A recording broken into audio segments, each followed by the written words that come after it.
In this episode, I'm joined by Chloe Watson, content creator and TEDx Aberdeen speaker in 2024. Chloe's journey is a fascinating one, but was she ready to give that talk at TEDx Aberdeen in 2024? That is what we're here to find out. Let's get on with this week's episode of Seasonal Discussions.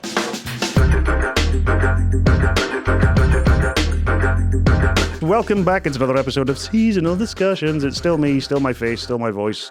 Shut up, get over it. It's been a while since I've actually sat in the studio and recorded. We get ahead of ourselves with these. So it's been like a couple of weeks since I've sat and hit record on things. So I'm glad to have a professional speaker joining me for this one, which is quite nice because it's someone who will make me sound a little bit better. If you want to know more about Chloe and her journey, you can check out the links in the description down below and keep up to date with her content creation, online social followings and all sorts. While you're there, if you want to follow us and subscribe to us and do stuff, feel free. Give us a rating on Apple Podcasts, Spotify, YouTube. Do something. We've actually grown quite a bit over this last month or so, which has been quite nice. So to everyone who's involved, thanks. We appreciate you. Anyway, enough from me. It's Chloe Watson. How are you? I'm good. How are you? I'm not bad. This is early on a Sunday morning as well for recording. This is like an early start for the day. Are you just a morning person I am normally? a morning person, yeah. Yeah? Yeah. Like, how early are we talking? What's your average sort of start time for a day? So on a weekday, I get up between 5 and 5:30. I'm going to have a swig of coffee, just good tired, just thinking about that time of day. I know. It's taken a lot of years to like build up to that Yeah. sort of level of getting up in the morning. I used to be like, back in the day, I was like 8, 9 o'clock in the morning, struggling to get up. Like when I was a student, like I've been there, but no. Yeah. Do you have a routine for that time of day? Do you think having a routine like for getting up that early kind of helps you? Yeah, 100%. Yeah. I think if you're getting up when you're not used to getting up at that time, and then just having like a set thing that you do, even if it's just like getting up, brushing your teeth, going downstairs and having a drink of water. Like the most simple thing that you know you can just do again and again and again. And then that's the hardest bit done. Yeah, true. Just forcing your brain to be like, just go through the motions until you physically had enough. Yeah. I have copious amounts of caffeine. Has to be done. I've got the initial roll out of bed, straight like bathroom, water on face, outside with dog. Yeah. Before I do anything You else. just have to get up before you think about it. Yeah. I think that's a big issue for a lot of people is it's that hearing the alarm going off and then going, Yeah, no. oh, I was going to lie here for a few minutes. It's like if you get up, Get up. hear the alarm, switch it off, get up and move. Keep your phone at the other side of the room so you physically have to get up. I tried that, but then I would just kind of like look at it and wait because I'd be like, I know it's going to switch off in a minute. I found that having it next to me and forcing myself to actually get up and switch it off meant I was like, okay, I'm aware. I've moved. I've actually moved and done something. Because I used to do radio for the mornings. That was my thing of, I would have the radio come on at 5:58 so that I would hear like 2 minutes of whatever song was playing. Yeah. And then the news would come on at 6 o'clock and I'd lie there, listen to the news, then get up. But it was that, as you say, lying and just thinking, I could just lie here for a few minutes. Yeah. God, that totally takes me back to getting ready for school and the Chris Moyles show. Yeah. And the morning song that came on when the show was starting was like 6:30, and it was like the jingle at the start. And that would come on and I would listen to that and then I would get up. Then you'd be up and ready to go. Yeah. See, do you find that structure through that kind of things helps with like the rest of your day as well? Just having that routine of getting up in the morning. Yeah, I find if I have a lie-in, I say a lie-in, I mean, if I get up at 6, I was going to say 6 instead of o'clock. 5. I just find I'm more tired or I'm more thrown off if I've not stuck to my routine, but I'm a bit of a perfectionist. I think sometimes I could learn to have less of a routine and go with the flow a little bit more. So you still, like, even at the weekends, on days where it's like not work, are you still up that early in the morning? I'll get up at like maybe 8. Jesus. Maybe 7. Oh my goodness me. If it's a really busy weekend, it'll maybe be like 7:30. That's the longest I can lie in. But it's easier in the summer when it's so light outside. Yeah, true. Like, you're suddenly like, whoa, what time is it? Oh, it's only 6. Yeah. Well, having that structure and that guidance is kind of, it relates a little bit to why you're here chatting with us. Because we were speaking beforehand about the importance of having structure when it comes to certain things and not freewheeling it, which we'll get to shortly. But there's also your online content journey as well. So what do you do online content? I mean, what do you do Monday to Friday? Well, what about Monday to Friday job? We'll briefly mention. I do this as a living. But why are you here? Why are you chatting to us today? Why am I here? Why am I chatting? Oh, That's such a big question. It is. What do you do digitally? There you go. What's What your do I do digital digitally? footprint looking like? Digitally, online, on Instagram, I have been posting content about my journey into sustainable fashion and shopping a bit more consciously. I've been doing that for almost 5 years now, 4 or 5 Jeez. years. Very inconsistently, I will say. Yeah, that shows that sustainability is a good thing because you've sustained it for 5 years. Yeah, in a way, yeah. It's still there. It still It's exists. still there. It's still going. Yeah. But yeah, it started.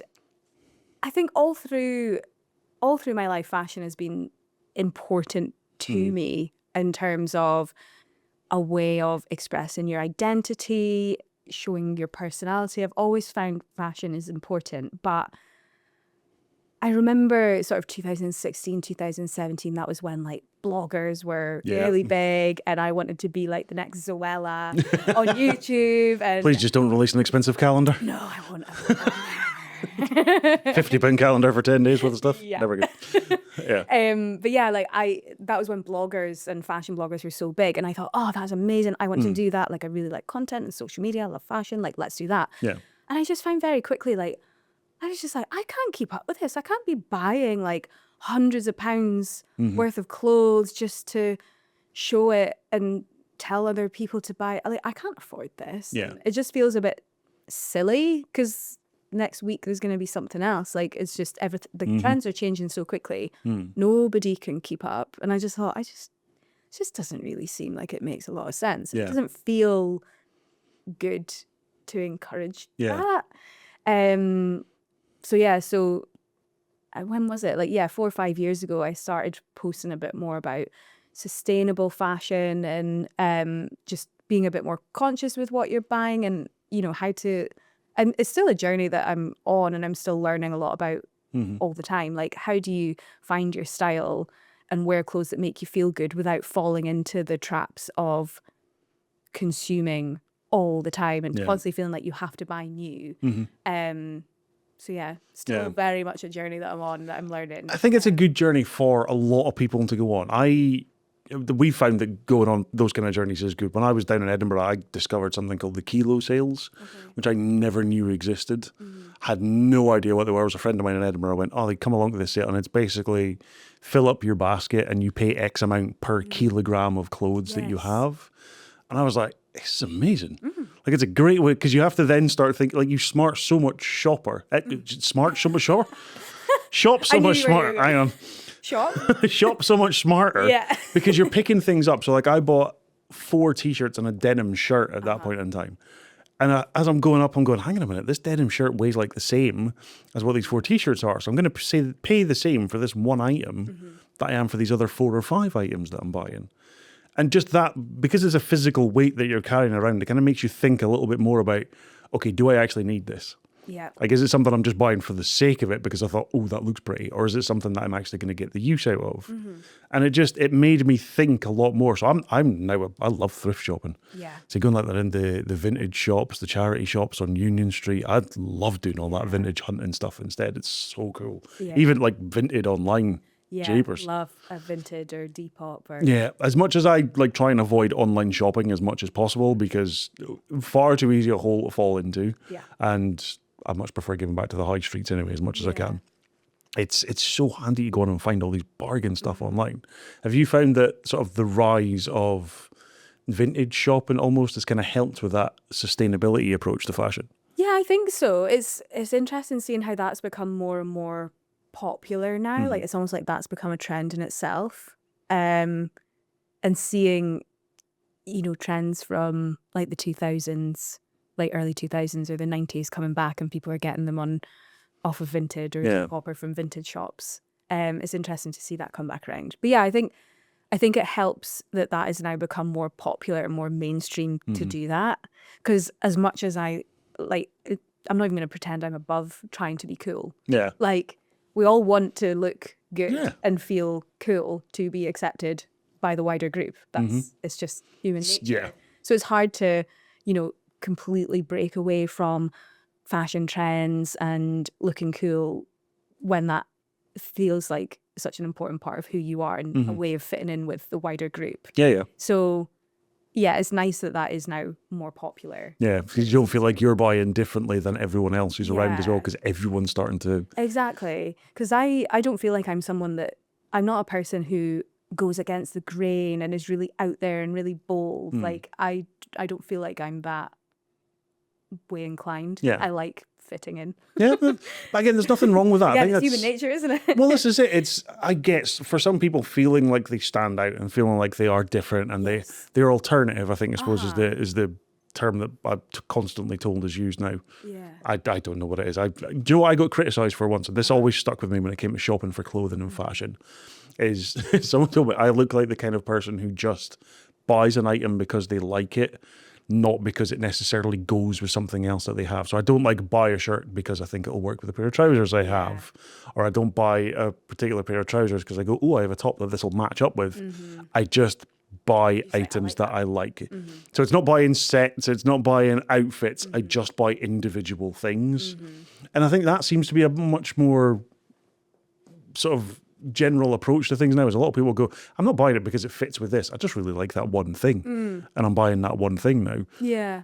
I quite like the idea of just buying individual things because you like them. Just because you like it. Yeah, but because that's, like you say, becoming more socially acceptable with a lot of people now, you don't feel like you're standing out in a bad way from everyone else. Exactly. It's almost like there's two camps of people. There's people who you see something and you're like, oh, I really like that. I'm going to buy that because I really like it and I'll just make it work. And then you get sort of the other side of it, probably, which is more me, is right. Like I go into overthinking mode because I'm type A and I'm a perfectionist. But I go into like, right, so if I bought that, what would it go with? And where am I going to wear it to? How many different ways can I wear it to make sure that I get the absolute most out of it? Yeah. Is it worth, is it made of like the best quality fabrics? Is it worth the investment? Or if I'm going to spend money on something that's decent quality, I want to make sure I can wear it in so many different ways. So could I wear it to this? Could I wear it to this? Could I wear it with that? Could I wear it with this? But I think that's a good way to look at it, as opposed to just... Maybe a bit too much, but... But buying things just to wear for one specific occasion can be... If you're always shopping like that, it's never going to end well, because you're going to end up with a wardrobe overstocked with stuff that you've just bought and never worn again. Like again, for me, it's golf shirts, because I can just wear a golf shirt wherever I want. Exactly. And I'm going to get the use out of it because I'll wear it. I don't just wear it on the golf course. I wear it day to day. Yeah. I wear them to make myself look semi-professional.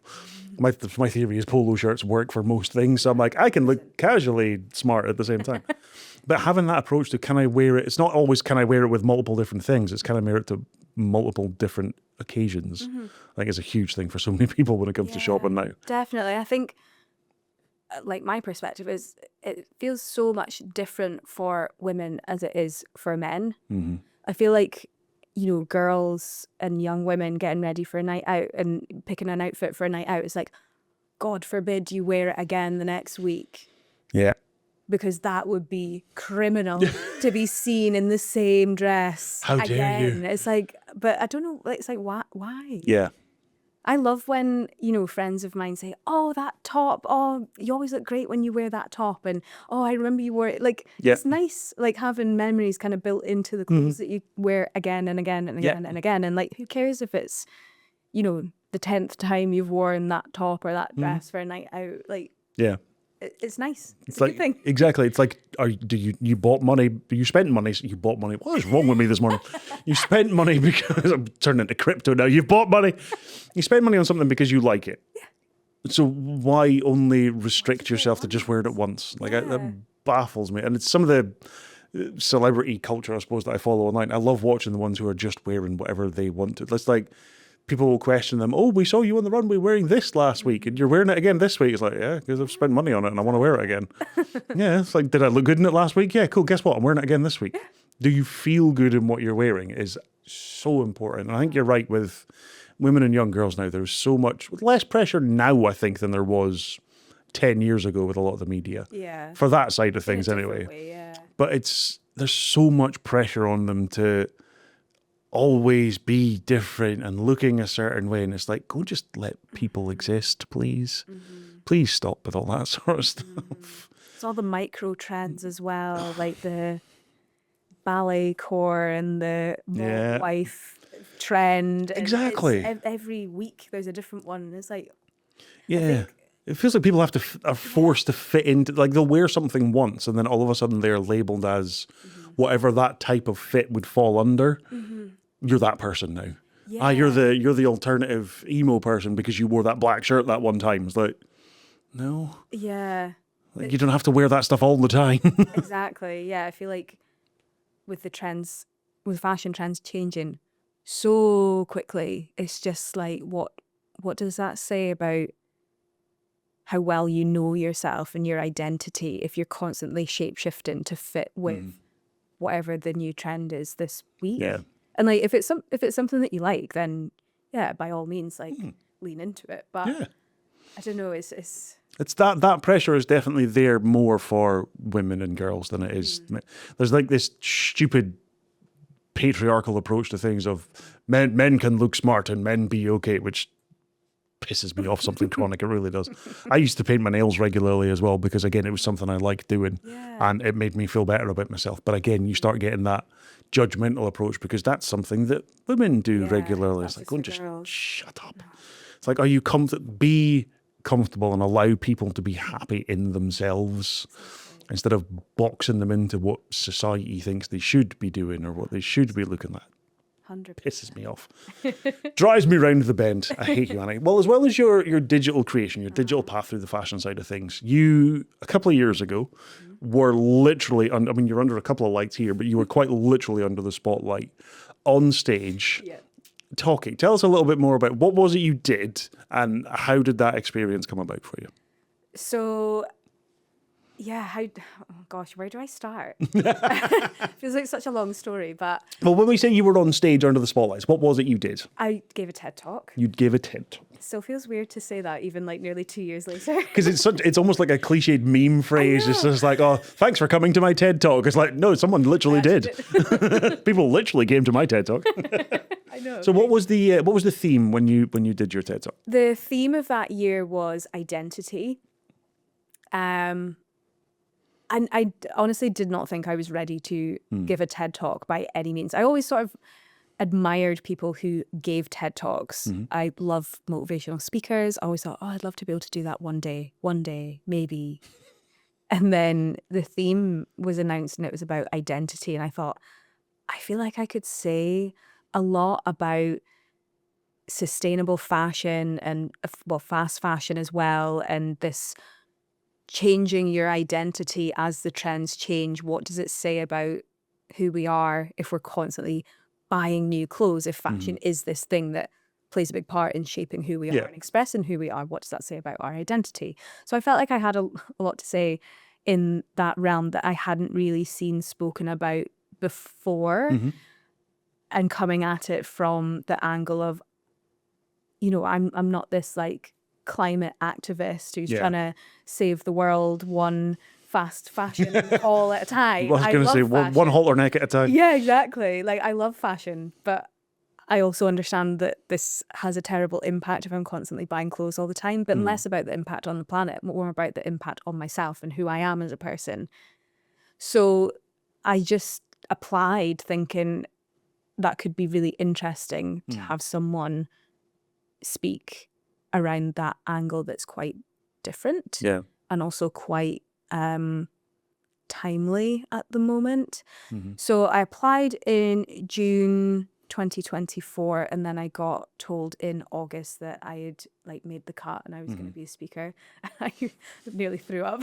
I was like, oh my God, I have to do that now. Was there a lot of communication between that applying and then finding out in August, or was there literally just sort of a silence of, now I'm just going to sit and wait? Or was there... it was just sort of sit and wait from what I remember. I don't remember there being a lot of communication between the application being submitted and them finding out. It was just, you'll get a call. Yeah. We'll let you know. So that was in August accepted, and when was the actual... It was November. So just quick turnaround time for that kind of thing. Yeah, it wasn't like you had a full like year to prepare for it. Yeah. But I think they prepared you very, very, very well. Yeah. So what was the process like from finding out, yes, the application's been successful, you will be you've made the shortlist for the speakers. What was the process like from finding that out to actually stepping on stage and giving your TED Talk? So we all met up. So was there 10 speakers the year that I did it? 10 speakers, and then Bob Keeler and Derek Thompson, who they're basically, kind of running the show in terms of preparing the speakers. They met with us, basically sort of set out almost like the ground rules in a way, like, you're going to be receiving very honest feedback. You are signing up to get given feedback to make your talk what it needs to be to uphold the TEDx standard. We say it with love. We say it because we care about you. We're not just being mean. These aren't harsh words for the sake of harsh words. Exactly. So, and then kind of explaining, like, if we feel like you're not putting in the work, we have the right to just say, no, we can't let you do it, because again, there's a standard to uphold. This isn't just any sort of public speaking event. It's TEDx. That carries a lot of weight. Yes. And then it was weekly sessions as a group of speakers with Bob and Derek. And we would basically we were taught how to tell compelling stories, how to create a storyboard to help you remember what you're saying without it written down as words. Each week, it was always so scary. It was like taking you back to being at school and you're like reading aloud in English and you don't know which person the teacher's going to pick out next. So you just all be sat there really nervously. It's like, waiting. Which one are they going to tell Sybil if they're talk in front of the group? And they'd be like, next we're going to have, and you're like, oh my God. Sarah. And it's like, okay, it's not me. I kind of want to get it out of the way now. You're waiting for your name every time, being like, oh, please just get it. So they really got you used to like standing in front of people and talking and telling a story and getting feedback. Like, we gave them the nicknames Brutal Bob and Derek the Destroyer, because it was like the X Factor every week. It was something tells me Bob would love that nickname. I think he does. But again, it was all said with love and because they care and they want us to do a great job. But they would give you feedback, and the group would also give constructive feedback as well, saying this was great, this was not great.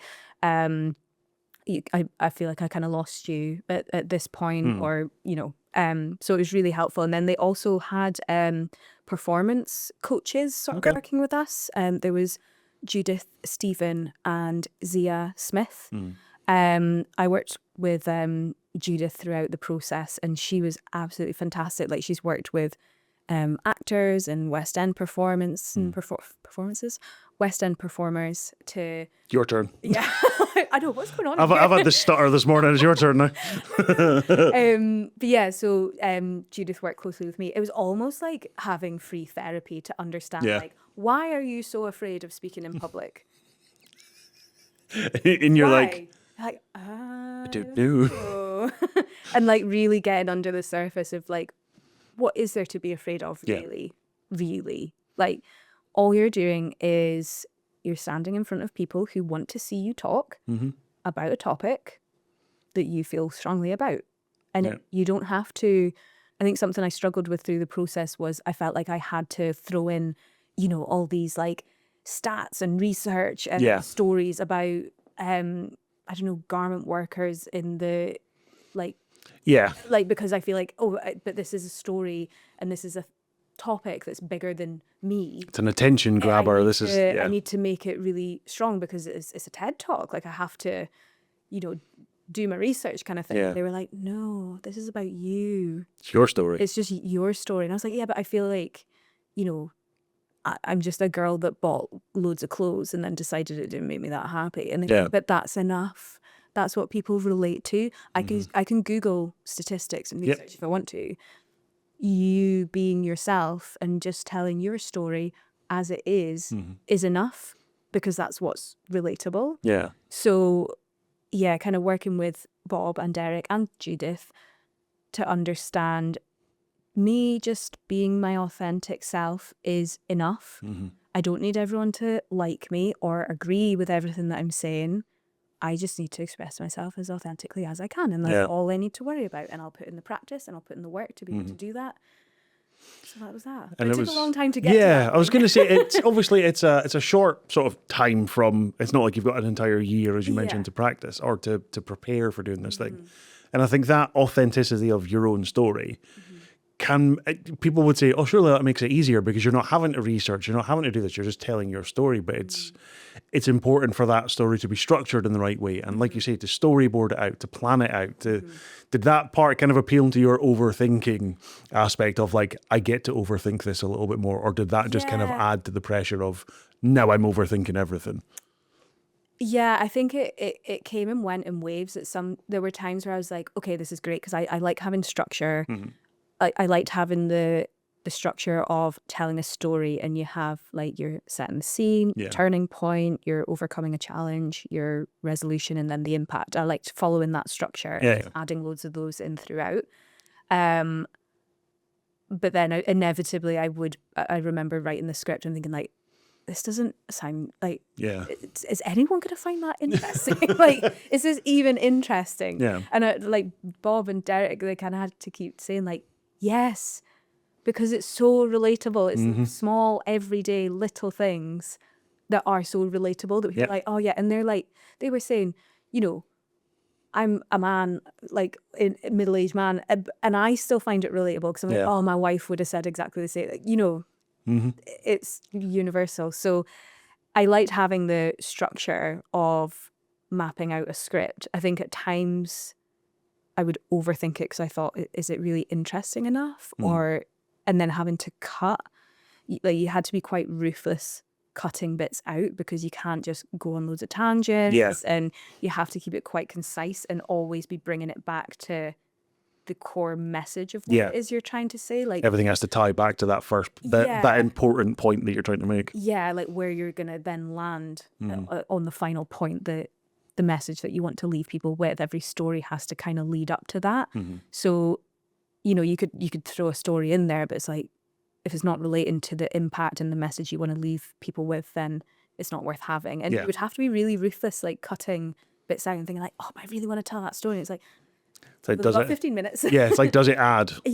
Like it does. I think it's, someone told me once, for the storytelling aspect for public speaking, does taking it out affect the entire story?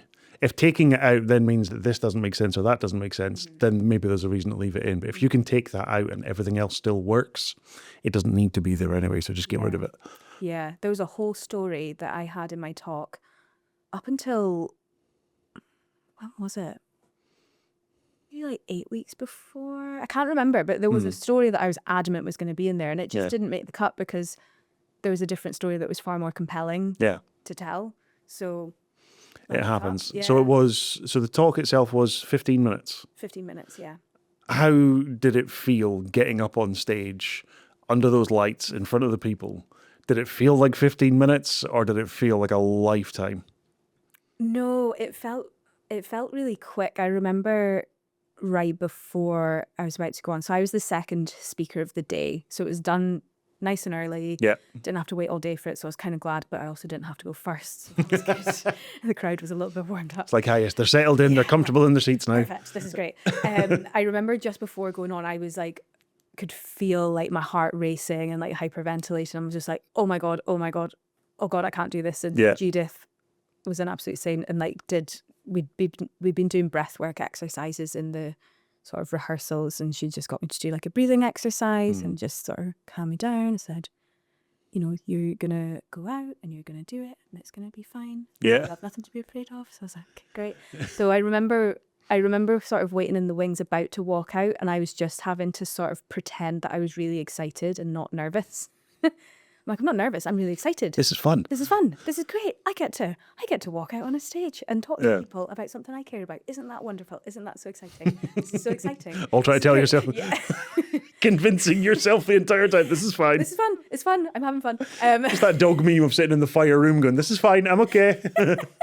Exactly. But the feeling of being nervous and being excited, like the feeling that you get in your body is basically the same thing. So I was just telling myself, I'm excited. And then they said my name, and I remember walking out and I was just like, oh, there's a lot of people. Yeah. And then I just got into it, but I knew the talk so well by that point. I wasn't thinking about the words coming out of my mouth. I was thinking about the hand gestures. And, oh, and I'm going to walk over here, and then I'm going to walk forward a bit because it's an important point, and then I'm going to lower my voice because I want to people to pause, people to listen. So when you talk slower and lower and you lean in, people are like, oh. Yeah. So it was just all of those bits. So the words were just falling out of my mouth.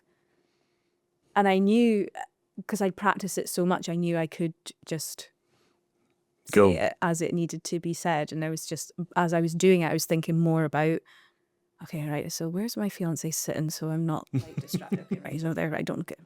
Yeah. Don't look in that direction. And then, right, okay, and I'm going to step forward and I'm going to slow down my talking and, oh, we're coming to the end, okay. Like, that's what was going through my, it was It's just so like the strange. words are just coming out, but your brain's Yeah. kind of just disconnected and doing its own thing at the same time. So strange. It was like an out-of-body experience. Like, really, it was. It's like part of you is talking and you're just like, no, I'm watching that, but while they're doing this bit, I'm just going to focus over here.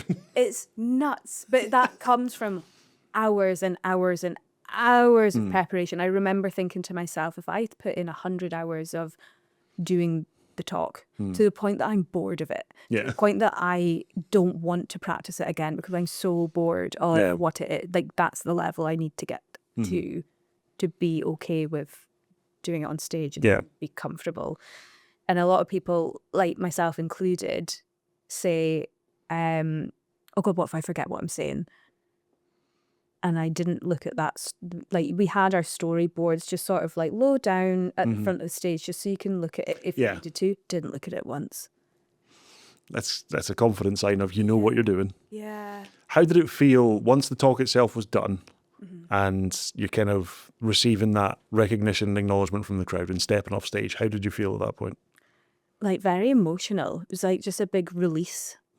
Like, I kind of went off stage and like burst into tears, and Derek was there to give him a hug, and then the other speakers were just kind of off backstage, give him a hug, so well done and stuff. It was, it was just like this, it's done. So I did it, I've done it. I did a good job. I'm proud of myself, like, which is not, you know, if you're a type A and you're a perfectionist, those are not words that you often say to yourself. Yeah, no, it's very true. Yeah, it was, a big emotional release of like, oh my gosh, I can't believe I did that. I still can't believe I did that. What venue were you at again for your one? The music hall. You were at the music hall. It's not you're not standing in front of 20 people at the Lemon Tree. No. You know what I mean? It's a big stage. Yeah. It's a big room. It's a lot of space. Did you feel almost like that reconnecting? You're saying about it being like an out-of-body experience while you're giving the talk itself. Is it almost that reconnecting of your body coming back together, stepping off the stage and everything all of a sudden comes back? Yes. It's like, I'm back in the moment now. I'm thinking about what I'm doing again. Yes, it was exactly like that. It was just this sudden like, wow. Yeah. Like, and everything's okay. Everything's, you've done it, you did it, I'm okay. Yeah. Yeah. For you personally, what was the big sort of takeaway after it? What did you feel? Was there any changes to yourself or your own approach to things? What did you take away from the experience? Yeah. So many takeaways from the process. I think, you know, that whole piece around just being your authentic self is enough. Your story is enough. Gosh, what else? Like, I remember, I think it was maybe a month after, I like wrote down like everything that I took away from the experience, and there was just so many things. Like, just being yourself is enough. You can do hard things, put the work in and do a great job of something. You can do something before you feel ready to do it. Yeah. You can be nervous and excited at the same time, and being nervous doesn't mean you're going to do a bad job of something. It just means you're stepping outside your comfort zone, and that's a good thing. Yeah. You're doing something you've never done, so you're going to grow. You're going to push yourself a little. Yeah. So there were so many things. It was interesting though. I think after TEDx, I didn't go into it thinking like, and I'm going to be a success and everyone's going to know my name. Like, I didn't go into it with that expectation, but I did think, I expected that I would get a sense of confidence and momentum in continuing to, you know, post my own content and lean more into that. And I thought it would kind of jolt me into this sense of momentum and confidence. And I would say that actually it opened my eyes to how unconfident I felt in my day-to-day. Okay. Which was quite interesting. It seems so obvious when I think about it now. But I remember after TEDx, in the sort of months after TEDx, I was like, I I remember that girl on the stage and everyone praised me on how confident she was. And I felt like I was really confident, but I don't really know who she is. Yeah. I don't think, like, she's in there somewhere, Yeah. obviously, but like, I don't feel like that day to day. Yeah. It did kind of really open my eyes to like, oh, wow, that's quite a difference to who I am day to day. Mm-hmm. So it did make me kind of, I don't know, not look at my life differently, but it was like quite an unexpected, eye-opening experience afterwards of like, you don't just give a TED talk and magically you're this super confident person all the time. You have to continuously put yourself outside your comfort zone to build the confidence. It's like I was confident in that room because of the set of circumstances and everything that was going on at that point in time. It's like being on stage and doing a TED talk isn't your standard day-to-day life. It's who you are on that stage isn't necessarily who you are going to be every single day from now on. It's a muscle that you have to continuously build. It's not like you do one thing and you're just like, oh, perfect, I'm this perfectly confident person now. I can do anything. Like, no. Yeah. You have to continue working at it, which I didn't fully realise until after the fact, because how could you realise until after the fact? Do you still go back and rewatch your talk every so often? I think it's just a lot of people would go, "Oh my god, I'm not that big." I think if once you've done something as big as that, I don't think going back and rewatching and re-listening to yourself is a bad thing in the slightest. So, I have never watched my TED talk back. Never at all. Wow. I've never watched it, and everyone's like, why have you never watched it? It's really good and stuff like that. And I'm just like, I don't know, I've just not felt ready to watch it back again. Not because I think I did a bad job. It's almost, I think for two reasons. I think one reason is just that whole, my eyes being open to like, oh shit, I'm actually not that confident a person day to day, and like my eyes have been open to that, and I'm just not ready to feel that. I already feel that disconnect between who that girl was on stage and who this girl is day to day. I almost don't want to have to like see that. You don't want that play mirror out put in front of you. Yeah, it's almost like feeling like I'm watching myself, but I don't know who that is. Feeling that really strong disconnect between those two things. I think I wasn't quite ready to see it, and I also just wanted to like protect the experience for myself, because I remember the feeling of being on the stage and doing a really good job, and I felt confident and I felt like I was nailing it, and because I'm a perfectionist, I don't want to then watch it back and think like, I should have done this. It's not as good as what I remember it being. Like, I know that's a terrible thing to say. I know, and everyone says to me like, you'll watch it and you'll be really proud of yourself. Like, but like I am proud of myself without having watched it as well, and I don't know, I just want to protect that experience. maybe one day I will watch it.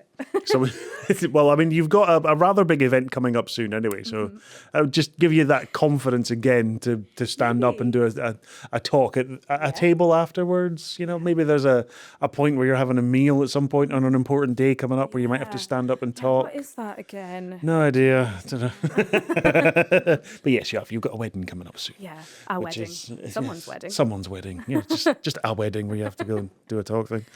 Yeah. I mean, you've already stood up in front of a group of people and spoke anyway, so it's not like it'll be a hard thing for you. It'll be fine. Exactly. You probably know these lot as well. I know. Is it something that you would want to visit again, that same kind of experience? Obviously, giving a TED Talk is it's kind of a one-off thing that you never really want to repeat or really even consider repeating for a lot of people.